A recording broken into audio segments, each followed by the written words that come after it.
Ce qui suit est une présentation du Centre canadien pour la diversité et l'inclusion. Tout le contenu présenté est la propriété intellectuelle exclusive du CCDI. Le partage, la reproduction et l'utilisation d'un extrait ou du contenu, tel quel, ou sous quelque forme que ce soit, sont interdits sans l'autorisation écrite du CCDI. Si vous souhaitez utiliser ce contenu de quelque façon que ce soit, veuillez communiquer avec Anne-Marie Pham, chef de la direction du CCDI, à annemariefam@ccdi.ca.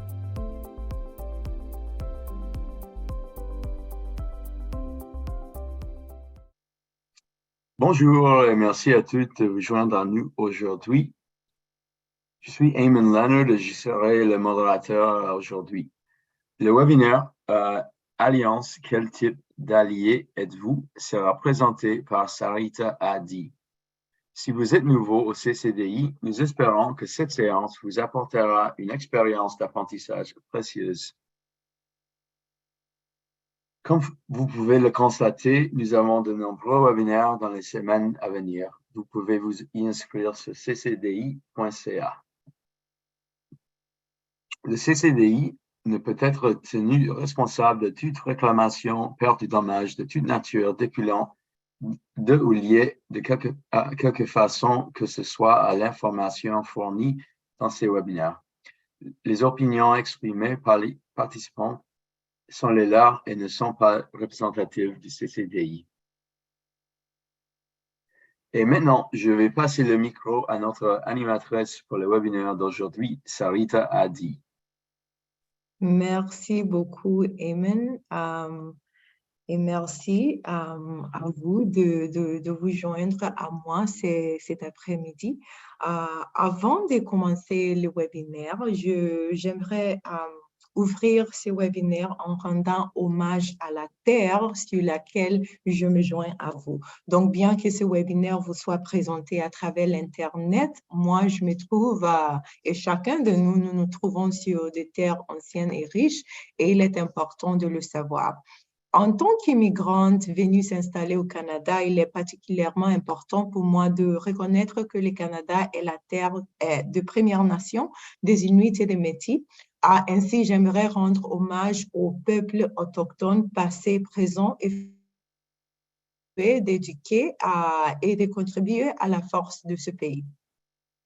Alors, je me joins à vous de London, en Ontario, qui est situé sur les terres traditionnelles du peuple Anishinaabe, Haudenosaunee, Lenape-Iwuk et Attawandaron, sur des terres liées au traité des cantons de Londres et des Sombras de 1796 et au pacte de la ceinture wampum, faisant référence au concept du bol à une seule cuillère. Et cette terre continue d'arbitrer divers peuples indigènes que nous reconnaissons comme de gardiens contemporains de la terre et des contributeurs essentiels à notre société. Moi, je commence notre séance en rendant hommage aux peuples et nations qui ont vécu ici, dans ces lieux que j'appelle maintenant mon chez-moi. Et ceci s'inscrit dans le cadre de mes efforts pour créer et établir des relations saines et réciproques en vue de promouvoir la réconciliation. Donc, si vous voulez en savoir plus sur l'histoire, les traditions et les histoires de la terre sur laquelle vous vivez, je vous recommande de consulter l'application Whose Land. Le lien se trouve au bas de la diapositive et il apparaîtra aussi dans le chat dans un moment. Avant de plonger dans le contenu, j'aimerais me présenter brièvement. Je m'appelle Sarita Akwiye Adi et j'utilise le pronom elle. Je suis une gestionnaire de l'apprentissage et des solutions du savoir ici au CCDI. Un peu sur mon parcours éducatif, j'ai un doctorat en études hispaniques de l'Université de Western Ontario. Ma formation académique, dans ce cas, est centrée autour des études postcoloniales, du genre et de l'éducation. Cependant, mon expérience professionnelle a été variée, c'est-à-dire j'ai travaillé dans l'éducation, la recherche, le développement communautaire, pour donner quelques exemples. Cette expérience est aussi complétée par ma défense de l'antiracisme ainsi que mon travail de recherche pour rehausser les voix marginalisées au sein de la diaspora noire. De par mes études et mon cheminement professionnel et aussi comme étudiant, j'ai eu la chance de vivre dans 5 pays sur 3 continents. Je suis d'origine de Ghana. Je viens du Ghana. J'ai aussi vécu au Togo. J'ai fait une partie de mon éducation aussi au Cuba. J'ai fait mon maîtrise aux États-Unis et finalement, je me trouve ici au Canada. Et cela m'a permis de faire connaissance avec des cultures différentes de la mienne, d'acquérir une nouvelle compétence, de développer une orientation multiculturelle et de développer mes valeurs personnelles, à savoir le courage et l'apprentissage continu. Comme je viens de dire, je suis née à Accra et c'est un ambiance très divers sur le plan linguistique et culturel. Je parle aussi le français et l'espagnol, mais j'aimerais dire que, bien que j'adore le français, ce n'est pas une langue que je domine comme les autres langues, comme anglais. Ainsi, j'aimerais de compréhension des participants de cette séance. Aussi, j'aimerais dire que tout au long de la présentation, vous m'entendrez peut-être citer certains de mes exemples ou certaines de mes expériences à titre d'exemple. Ce n'est pas pour me centrer dans cette conversation, mais c'est pour vous offrir une perspective différente. Pour les malvoyants, je suis une femme noire à la peau claire, aux cheveux bruns bouclés avec des mèches blondes aux extrémités. Maintenant, nous allons aborder le sujet de l'Alliance et pour commencer, nous allons parler de la définition. Qu'est-ce qu'une alliance? Après avoir défini l'alliance, on passe au pourquoi nous avons besoin des alliances. On sait également que avoir les privilèges fait grande partie de comment l'un exerce son alliance.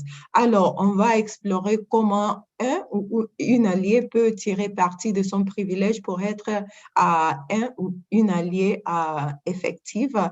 Et puis, on passe au type des alliés et on finit avec une étude des cas. Et si nous avons du temps, on passera à vos questions quand nous sommes rendus à la partie questions et réponses. Avant de commencer notre conversation sur l'Alliance, mon collègue Eamon va lancer un sondage dans quelques secondes. Mais dans ce sondage, j'aimerais savoir comment vous approchez à ce sujet. Est-ce que vous considérez vous comme un ou une alliée? Et nous avons 4 options là pour vous. Moi, j'aimerais savoir si vous considérez comme une alliée. Donc, les options sont A, bien sûr, B, en quelque sorte, C, non, ou D, j'aimerais être un ou une alliée.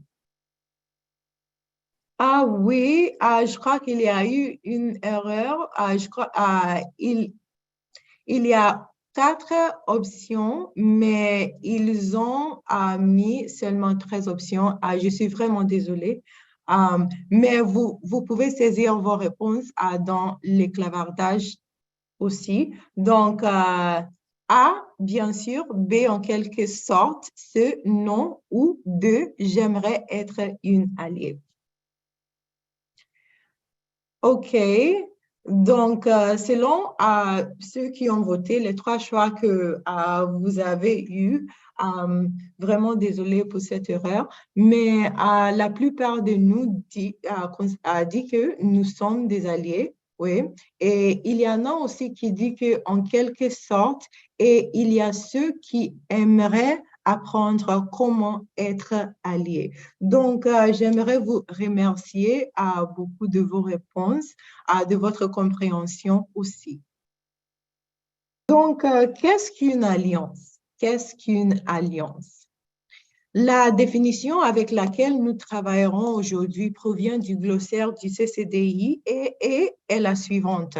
L'alliance consiste à défendre les membres de groupes sociaux à l'extérieur de votre ou différents de votre, en particulier à ceux qui font fréquemment face à la discrimination, au racisme et à l'oppression systémique.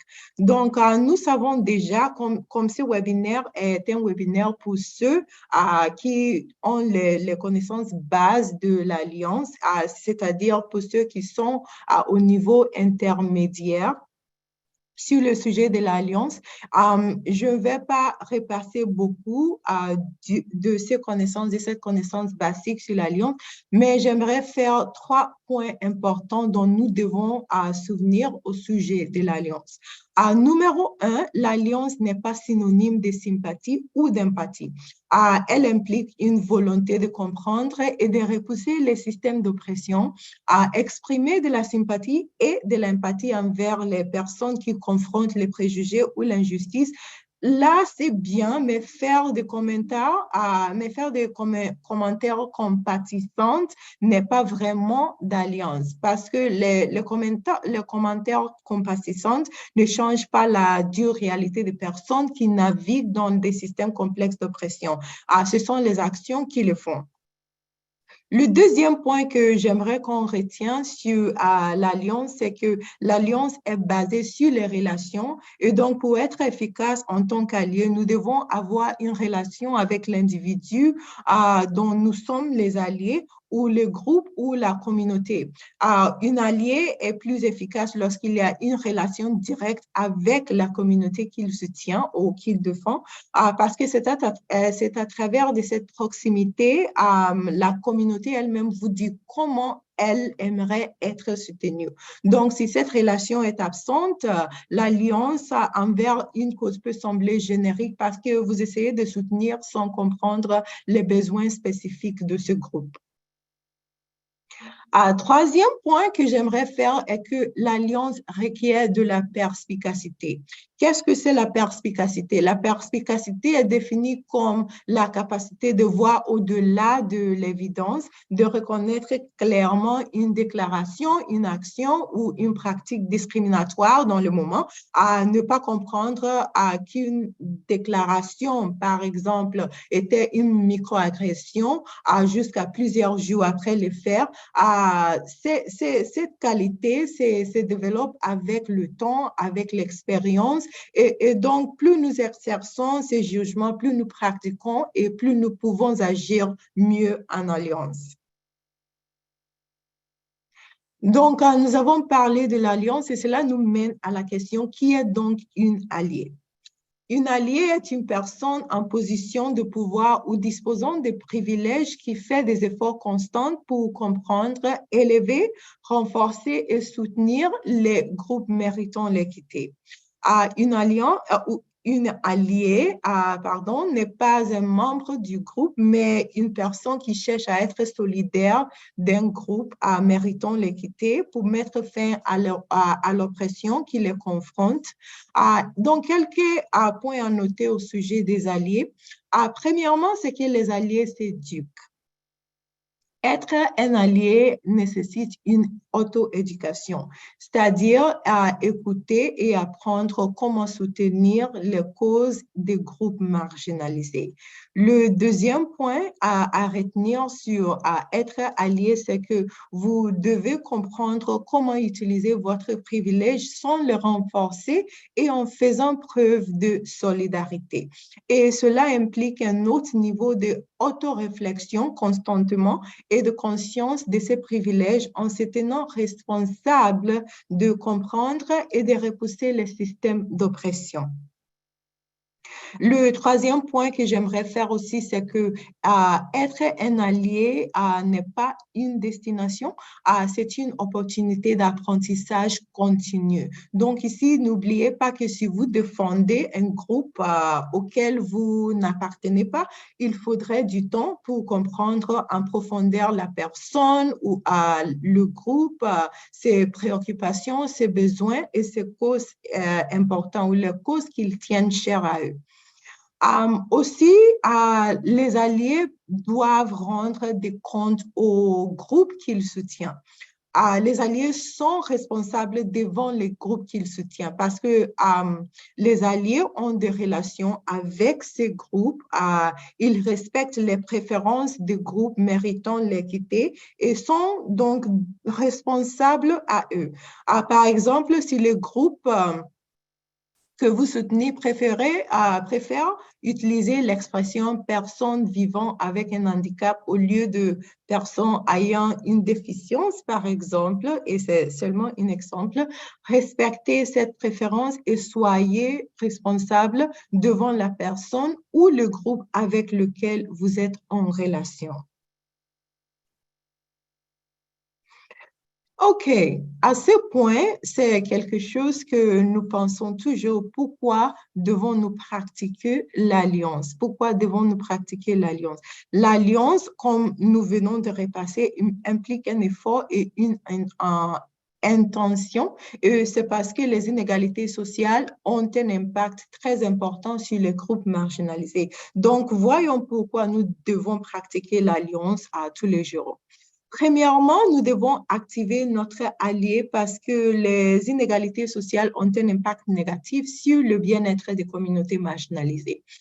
Bien avant la pandémie, ces inégalités sociales existaient, mais la pandémie a surtout mis en évidence la vulnérabilité des communautés marginalisées en termes d'accès aux soins de santé, par exemple, et face au stress économique. Donc, nos lieux de travail sont des microcosmes de la société dans laquelle nous vivons. Et en tant qu'êtres humains ayant des préjugés, nous apportons au lieu de travail certains de ces hypothèses, de ces attitudes, de ces actions négatives envers les autres. Donc, en conséquence, nous voyons la résurgence de microagressions, par exemple, de l'intimidation, et cela se lie à une mauvaise santé et au bien-être au travail. Selon un rapport publié par Deloitte en 2019, 70% des employés canadiens sont préoccupés par la santé et la sécurité psychologique de leur lieu de travail. Et selon le Globe and Mail aussi, le stress au travail reste la principale cause des problèmes de santé mentale des employés. Donc, la recherche montre que ces indignités sont en corrélation avec le déclin de la santé mentale et physique, plus précisément en créant un conflit intérieur et un stress chronique qui peuvent conduire à la dépression, à la méfiance envers les autres et provoquer des mécanismes d'adaptation négatifs comme le déni, le retrait, et l'abus des substances. Et pour la victime ou le victime, cela se traduit souvent par un sentiment d'exclusion sur le lieu de travail et contribue à un environnement de travail toxique qui, en fin de compte, a un impact sur les performances et la productivité. Et parlant de productivité, il y a aussi une implication économique pour l'employeur. Selon Deloitte aussi, le même rapport, jusqu'à 6,3 milliards de dollars perdus chaque année en raison des absences liées à la santé mentale.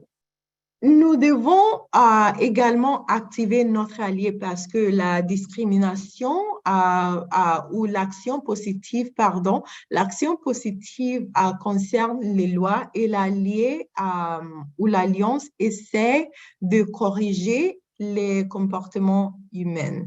L'action positive, comme nous le savons, porte sur les lois, les politiques, les structures juridiques sur la diversité et l'inclusion. Et l'action positive a codifié en protection légale pour toute personne, peu importe la race, le sexe ou le genre, ou la capacité, il a codifié leur protection légale, mais pour cette loi, il s'agit de s'assurer que les minorités qualifiées sont employées et promues sur leur lieu de travail. Donc, bien que ce loi soit élaborée prenant en compte l'égalité et les inégalités, nous savons que la véritable inclusion nécessite un effort humain. Donc, l'Alliance ici aborde les attitudes quotidiennes, conscientes et inconscientes qui renforcent cette exclusion. Alors, lorsque nous agissons en alliance, cela nous permet de premièrement, attirer l'attention sur les inégalités et s'attaquer aux problèmes systémiques qui sont souvent invisibles dans un contexte localisé. Aussi, cela nous permet d'interrompre une microagression ou une injustice lorsqu'elle se produit. Un bénéfice aussi, c'est que cela nous donne l'occasion de créer ou de créer des représentations ou occasion de représenter et de donner la parole aux autres, surtout ceux issus de groupes méritant l'équité, et aussi utiliser notre privilège pour lutter contre les inégalités. Et finalement, cela nous aide à créer un environnement psychologiquement sécuritaire dans lequel il est possible de se présenter de manière authentique. En fin de compte, ces actions promuent une culture d'inclusion et d'équité en milieu de travail. Donc, sachant tout ce, comment agissons-nous en tant qu'alliés? Bien, tout au long de mon discours, j'ai souvent fait référence aux privilèges. Donc, à ce moment, nous allons passer à la discussion de comment on peut tirer parti de nos privilèges. Le privilège est défini comme l'accès non acquis à des ressources, surtout le pouvoir social, qui ne sont pas facilement accessibles qu'à certaines personnes parce qu'elles font partie d'un groupe social. Le privilège a aussi été défini comme un avantage ou une immunité sociale accordée à un groupe sociétal ou dont il bénéficie au-delà de l'avantage commun de tous les autres groupes. Donc, ici, j'aimerais vous poser cette question. Quels sont des exemples de privilèges que vous savez, que vous connaissez, que vous avez expérimentés? Je sais qu'il y a le privilège racial, il y a aussi le privilège lié au statut socio-économique. Quels sont des exemples de privilèges que vous savez? Vous pouvez saisir votre réponse dans le clavardage pour que nous pouvons tous apprendre des types de privilèges qui existent pour chacun. Oui, il y a le privilège de niveau d'éducation, d'ancienneté aussi, privilège selon son sexe, sa beauté, très important, son lieu de naissance, oui. Il y a le privilège linguistique, très important, oui, le privilège financier aussi. Le privilège lié au corps sans handicap, oui, très important, nous allons en parler tout de suite. Le privilège de l'état civil, oui, et le privilège aussi lié à l'âge. Le privilège des genres et d'orientation sexuelle, c'est-à-dire hommes contre les autres, hétérosexuels contre les autres. Oui. Et non, oui, et le privilège, moi, je vais le décrire comme le privilège lié au sexe ou lié au lieu ou aux cultures. C'est un peu difficile de définir, mais quelqu'un vient de donner un exemple parfait qu'un homme peut faire le tour du monde avec un sac à dos avec moins de peur qu'une femme. Et c'est totalement vrai, c'est totalement vrai. Donc, merci beaucoup de vos réponses. Je vois que nous avons ou nous sommes très conscientes de ces privilèges et surtout des implications d'avoir ces types de privilèges. Donc, ici, il s'agit de tirer parti de nos privilèges et on commence par une réflexion sur nous-mêmes, une réflexion sur soi. Il est très important d'examiner vos propres dimensions de diversité, vos privilèges et vos préjugés. Et je vais expliquer en profondeur. Premièrement, on commence par ou commencer par une réflexion personnelle. Ici, il s'agit d'examiner votre propre situation ou votre dimension de diversité, comme on dit. So, commençons par le genre. Comment votre genre influence-t-il votre vision du monde et comment votre genre façonne-t-il vos expériences? Comme quelqu'un vient de dire, si vous êtes homme, vous pouvez voyager le monde avec un sac à dos et vous n'avez pas peur ou vous n'aurez pas peur. Mais ce n'est pas la même pour une femme. À votre race, comment votre identité comme membre d'une race en particulier influence votre vie et les opportunités accessibles à vous, votre statut socio-économique. Ici, j'aimerais dire que c'est très important de ne pas tenir pour acquis que tout le monde commence de la même façon. Le privilège, le pouvoir, le capital social, comme les réseaux, sont très importants et influencent où l'on peut arriver dans la vie, surtout en ce qui concerne l'éducation. Le statut familial aussi, si vous venez d'un ménage monoparental, biparental, un ménage familial intergénérationnel aussi très important. Aussi important de penser, de réfléchir à votre déficience, s'il y en a, intellectuelle et physique. Comprenez que vos dimensions de diversité influencent vos expériences vécues et que les personnes issues de communautés marginalisées peuvent avoir des expériences différentes aussi. Donc, par exemple, si vous bénéficiez du privilège des personnes valides, vous ne comprenez peut-être pas ce qu'une personne qui n'en bénéficie pas a dû endurer pour atteindre le même niveau d'éducation que vous. Donc, reconnaître est un premier pas vers la conscience en soi, la conscience de soi comme allié, mais aussi de ce que peuvent être vos angles morts. Passons maintenant aux privilèges. Ici, c'est très important de comprendre vos privilèges. Comprenez votre accès au capital social dont vous disposez. Par exemple, un ami qui travaillait pour une compagnie aérienne me racontait que ses collègues le pressaient de profiter de cette offre qu'avait son compagnie pour prendre des vacations dans une destination touristique populaire. Le problème ici était que même s'il était résidente permanente du Canada, se rendre dans ces pays impliquait de passer par un processus de demande de visa très long, se présenter à elle-même à l'ambassade et cela prenait du temps, plus de temps que les vacances elles-mêmes et le stress de se présenter, le stress de présenter ces documents, surtout les documents financiers et de payer pour les visas était mentalement épuisant et ses collègues ne comprenaient pas que l'on ne peut pas simplement faire ses bagages et partir pour n'importe quelle destination touristique. Aussi, prenez conscience de vos préjugés. Ici, il s'agit de comprendre vos préjugés inconscients et gérer-les. Remettez en question vos conclusions rapides selon lesquelles les autres groupes sont simplement paresseux, peu coopératifs ou ne montrent pas d'enthousiasme pour l'opportunité qui leur est offerte, comme dans le cas de mon ami.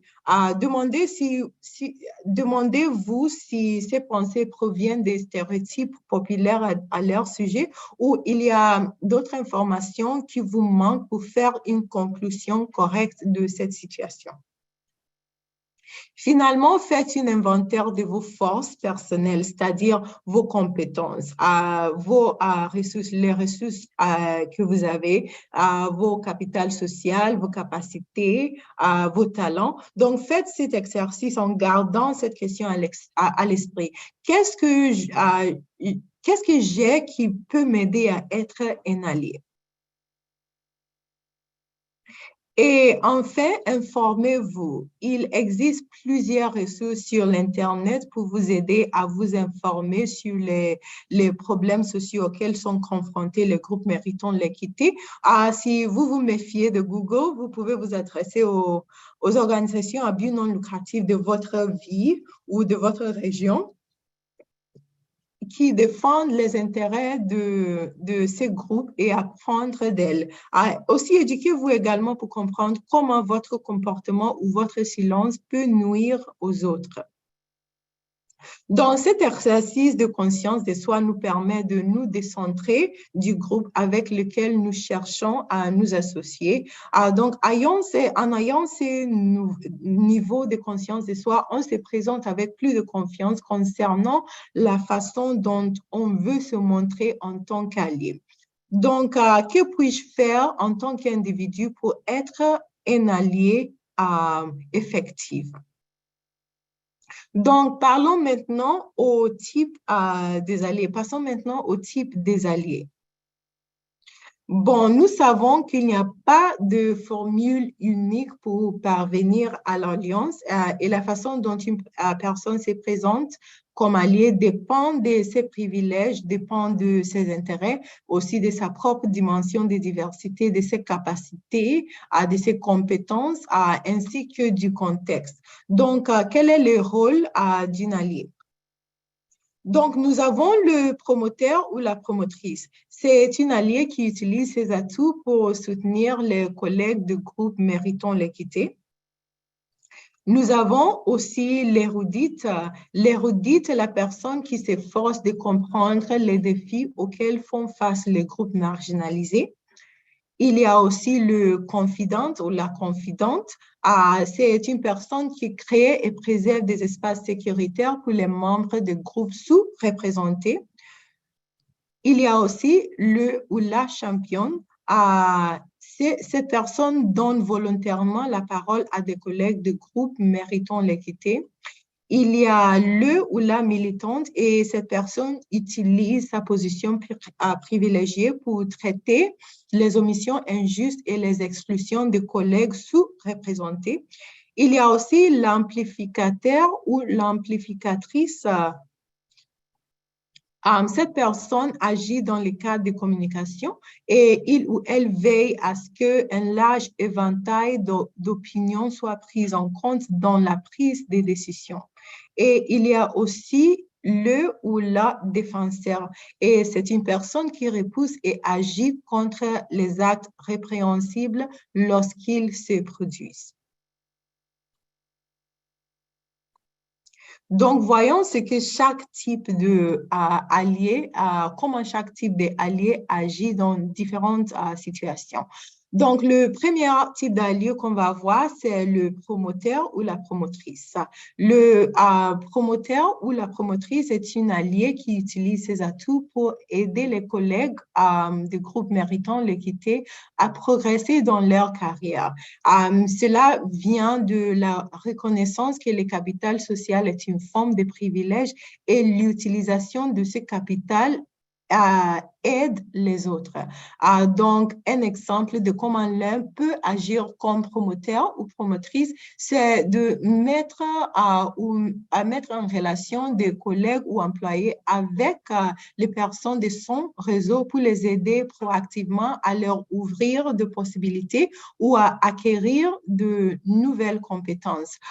Aussi, à niveau organisationnel, il s'agit de créer des occasions, des stages rémunérés pour des personnes provenant des groupes méritant l'équité qui sont sous-représentés dans votre domaine ou votre industrie, des événements, des réseautages aussi, des occasions de développement de carrière pour ces personnes qui traditionnellement ou historiquement n'ont pas eu la chance.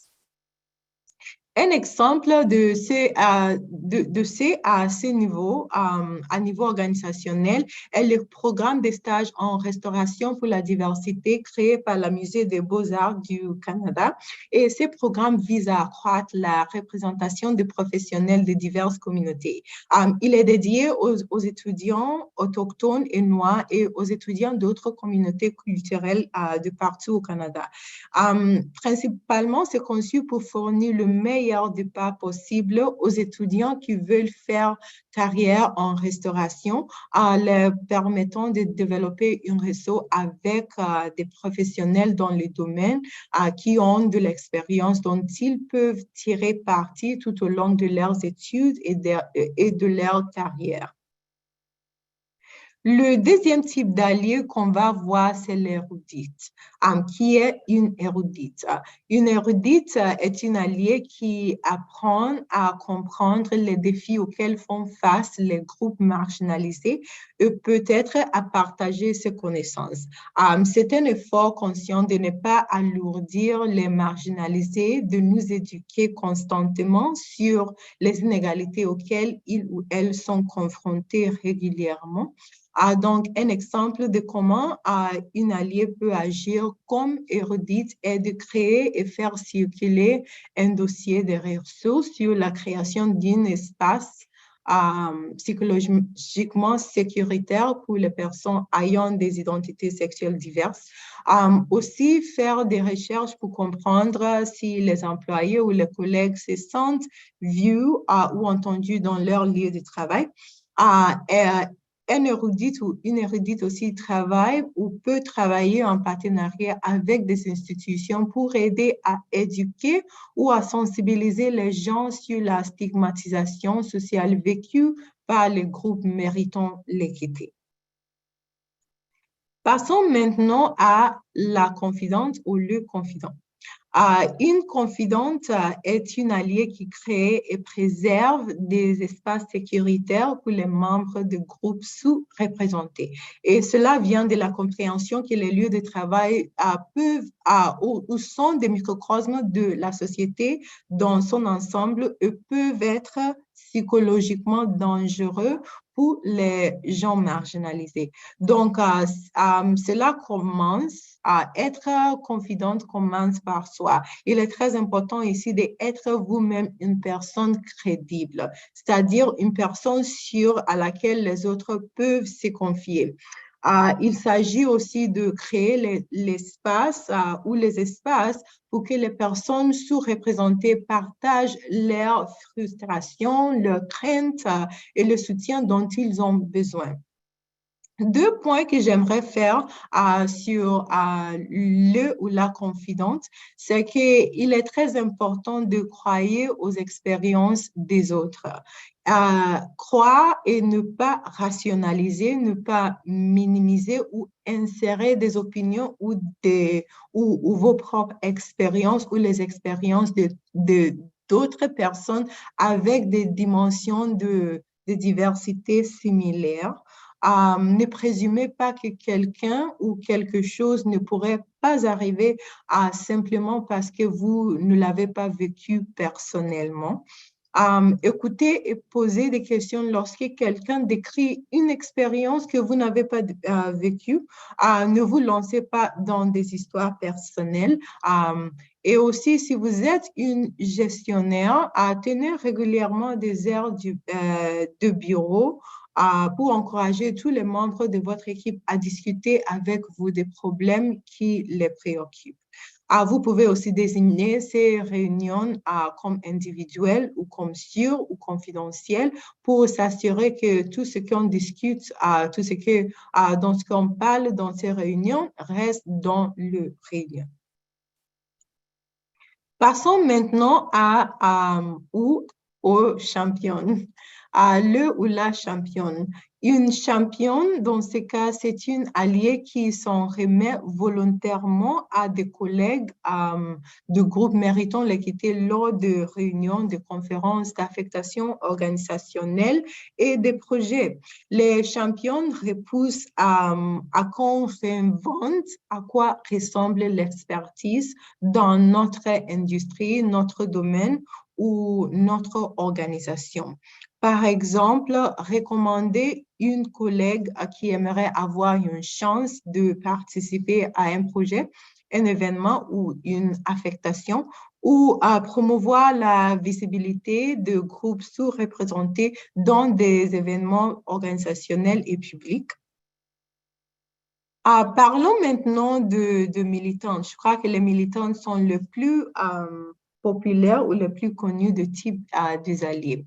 Une militante est une personne qui utilise son privilège pour traiter les omissions injustes et les exclusions de collègues sous-représentés. La défense des droits pour eux et la sensibilisation au fait que son privilège donne accès à un réseau que les collègues marginalisés peuvent ne pas avoir. Donc, un exemple de comment l'un peut agir comme militant, c'est d'inviter les collègues à faire part de leur opinion, surtout lorsqu'ils se sont interrompus plusieurs fois par des voix plus fortes dans la salle.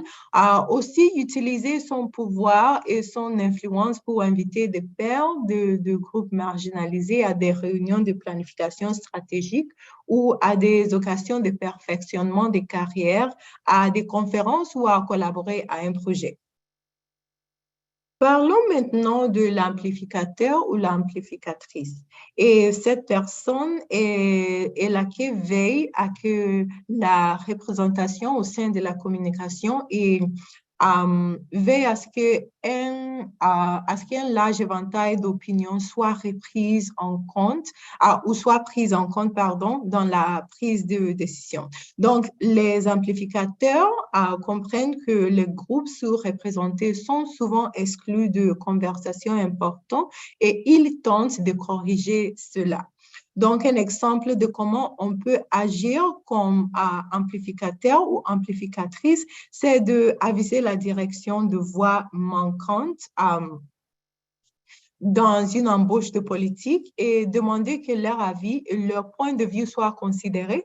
Aussi, inviter les membres de groupes sous-représentés de l'organisation à prendre la parole lors des réunions du personnel ou à rédiger des bulletins d'information de l'entreprise et à assumer des rôles avec une grande visibilité. Parlons maintenant du dernier type d'allié qui est le ou la défenseur. Être défenseur est l'opposé d'être une spectateur ou une spectatrice. Donc, une défenseur est une personne qui repousse les actes répréhensibles lorsqu'ils se produisent et non seulement et non après qu'il se soit produit. Donc, les défenseurs comprennent que les injustices se produisent régulièrement et en le signalant, aident les personnes sous-représentées à voir qu'elles ne sont pas seules, même lorsqu'elles dénoncent l'auteur de ces injustices. Donc, un exemple, c'est de s'exprimer ou de mettre en évidence les paroles, les blagues ou comportements inappropriés ou offensantes. Aussi signaler qu'une personne est victime d'intimidation, de harcèlement ou de discrimination.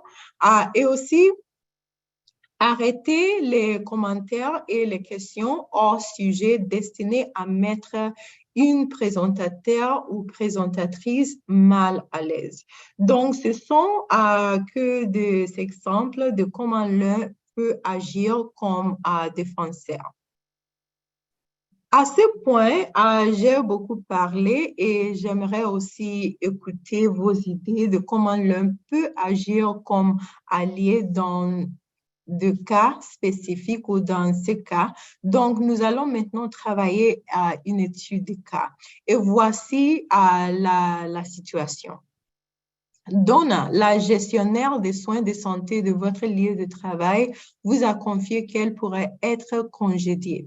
Son gestionnaire principal a exprimé sa déception pour sa maîtrise intermédiaire de HLCX, le nouveau système utilisé par son organisation pour gérer ses opérations et ses employés.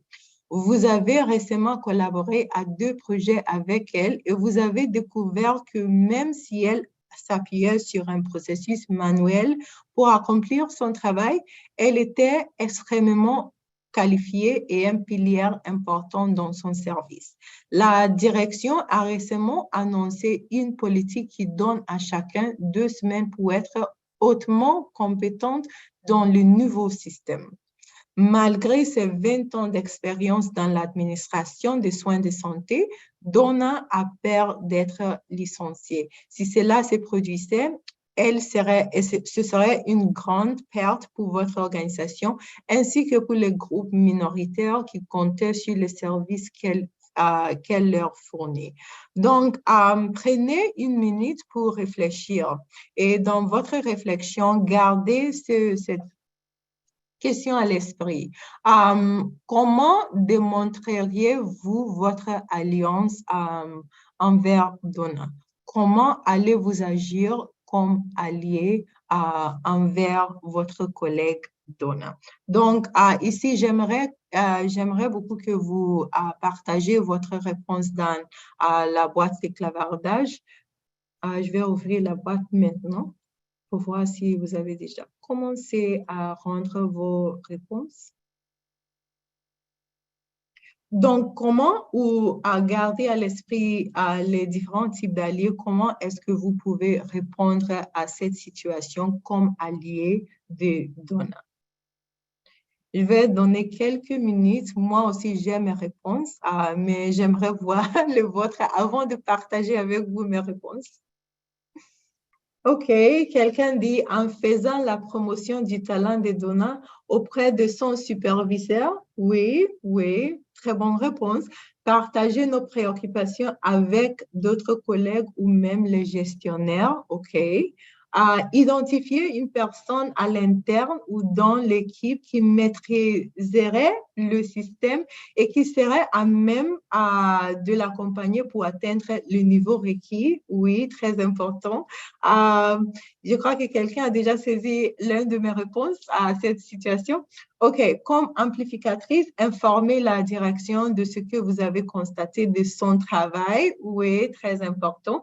Faire valoir ses compétences auprès de la direction comme, oui. OK, en partageant mes connaissances sur le logiciel ou en mettant Donna en contact avec une personne qui maîtrise le logiciel et en informant les gestionnaires sur ce processus pendant les 2 semaines suivantes. OK. En agissant comme amplificateur et défenseur, considérant son apport auprès de groupes minoritaires. OK. Et quelqu'un dit que l'analphabétisme numérique ne se renverse pas seulement en 2 semaines. Je ferai valoir que ce serait utile de donner plus de temps aux employés à viser. Très important. Wow, j'adore toutes ces réponses parce que cela nous donne différents angles à travers lesquels on pouvait s'attaquer à cette situation. Donc, merci beaucoup. Vous avez partagé vos réponses avec moi et comme j'ai promis, je vais partager le mien avec vous. Donc, la plupart de vous ont déjà mentionné ces différentes façons dont on peut répondre à cette question de Donna. On pouvait agir comme confidente. On peut aussi agir comme érudite, c'est-à-dire offrir de lui donner une formation sur les systèmes ou sur le logiciel. Aussi défenseur, parler à la direction et militante à faire en sorte qu'on change ou sensibiliser, en sorte qu'on change les politiques autour de la maîtrise de cet logiciel. Donc, au lieu de donner 2 semaines, peut-être 3 semaines, 4 semaines, 2 mois, 3 mois, 6 mois, par exemple, pour ceux qui ont besoin de plus de temps pour le maîtriser. Donc, merci beaucoup de votre participation. OK, donc malgré les outils que nous avons fournis, être humain signifie que vous allez commettre des erreurs et c'est naturel. Alors, qu'est-ce qui se passe-t-il si je commets une erreur lorsque j'agis comme une alliée? Donc, si vous faites une erreur, voici les 4 choses ou les 5 choses que j'aimerais que vous faites. Premièrement, écoutez, aussi pratiquer la conscience de soi. Essayez de comprendre le mal que vous avez fait, présenter vos excuses et accepter cette responsabilité. Cela nous oblige à être vulnérables et à accepter que nous ne sachons pas tout. Aussi, apprendre de l'erreur. Il est parfaitement acceptable de passer à l'étape suivante. Donc, si vous êtes toujours en train de vous excuser pour les erreurs passées, vous confiez la responsabilité à la personne marginalisée de vous consoler chaque fois. Donc, il est important apprendre de l'erreur, mais aussi de passer à la page. Donc, j'ai beaucoup parlé de l'alliance et c'est votre tour maintenant d'agir en alliance. Donc, à partir d'aujourd'hui, j'aimerais savoir comment allez-vous agir en tant qu'allié dans votre milieu de travail. Donc, pour vous guider ou pour vous aider à agir mieux en alliance, il est très important de comprendre vos dimensions de diversité, vos privilèges, vos biais, vos préjugés inconscients. Aussi, très important de faire un inventaire de vos forces personnelles, vos compétences, vos talents, vos capacités, etc. Comme ça, nous sommes beaucoup plus confiants en comment nous nous présentons comme des alliés. Pour résumer notre session, nous avons abordé le sujet de l'alliance. Nous avons parlé de l'alliance, nous avons défini l'alliance, parlé de quoi est l'alliance, du comment. Nous avons aussi parlé de comment tirer parti de votre privilège pour être une alliée. On a parlé aussi des types d'alliés et nous avons travaillé ensemble une étude des cas. Maintenant, il nous reste 5 minutes seulement et je crois que c'est très peu de temps pour répondre à toutes les questions. Mais à ce moment, je vais passer la parole à Eamon, mon collègue, le modérateur, pour modérer la session questions et réponses. Merci beaucoup de votre compréhension et de votre participation à cet webinaire. Merci, Sarita. Alors, juste pour réitérer, nous ne distribuerons pas ces diapositives. Nous enregistrons cette session, y compris les questions à la fin. Les employeurs affiliés du CCDI auront accès à l'enregistrement ainsi qu'aux séances précédentes dans notre centre de compétences dans environ 2 semaines. Alors, nous avons maintenant du temps pour une question ou deux. Pour participer, vous pouvez saisir votre question dans la boîte de questions et réponses sur votre écran. Seul Sarita et moi pouvons voir votre question. Alors, pour gérer des questions les plus harmonieusement possible, nous y répondons dans l'ordre dans lequel elles apparaissent. Et si nous manquons du temps, vous pouvez nous envoyer votre question à research@commercialccdi.ca et nous y répondrons par courriel. Sur ce, attendons que la première question arrive. Alors, OK. Que peut-on dire d'une promotrice qui est une alliée en raison de son statut social, mais qui en même temps s'engage dans des comportements d'exploitation qui ont un impact sur les personnes marginalisées? Un moment, Eamon, est-ce que vous pouvez répéter votre question? Oui. OK. Que peut-on dire d'une promotrice qui est une alliée en raison de son statut social, mais qui en même temps s'engage dans des comportements d'exploitation qui ont un impact sur les personnes marginalisées? Oui, c'est une question complexe là. OK, donc une promoteur qui est alliée, mais en même temps s'engage dans des comportements d'exploitation qui ont un impact sur les personnes marginalisées. Moi, je dirais que si une personne agit en tant qu'alliée et que cette personne est impliquée dans des actions qui nuisent à d'autres personnes, surtout les personnes issues des groupes marginalisés, alors ce n'est pas une alliée ou ce n'est pas un allié. Elle peut se concentrer sur des aspects où il se peut que cette personne est beaucoup plus concentrée sur les aspects performatifs de l'alliance, mais la véritable alliance consiste à utiliser ses privilèges pour aider réellement. Cela aussi met en évidence pour moi que cette personne n'exerce pas la prise de conscience de soi.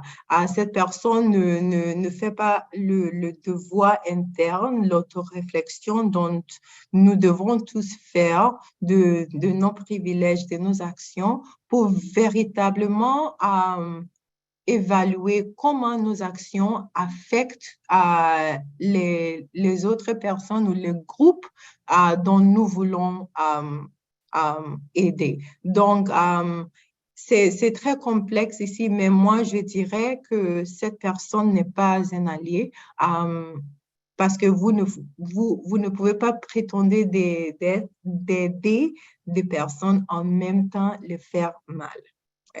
C'est ça ma réponse à cette question. Merci, Sarita. Alors, est-ce qu'on est presque fini? On a du temps pour une autre question ou tu ne penses pas? Oui, nous sommes presque à l'heure, mais si vous avez des questions, j'aimerais beaucoup répondre à votre question en détail.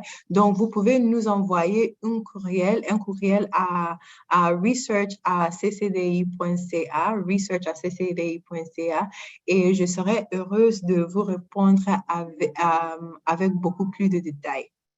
OK, ben merci tout le monde. Et je vous souhaite une belle journée. Merci beaucoup de votre participation. Merci. Bon après-midi. Merci. Nous remercions et nous espérons que vous avez apprécié la présentation aujourd'hui. Pour plus de détails sur les événements à venir, veuillez visiter notre site web à l'adresse ccdi.ca.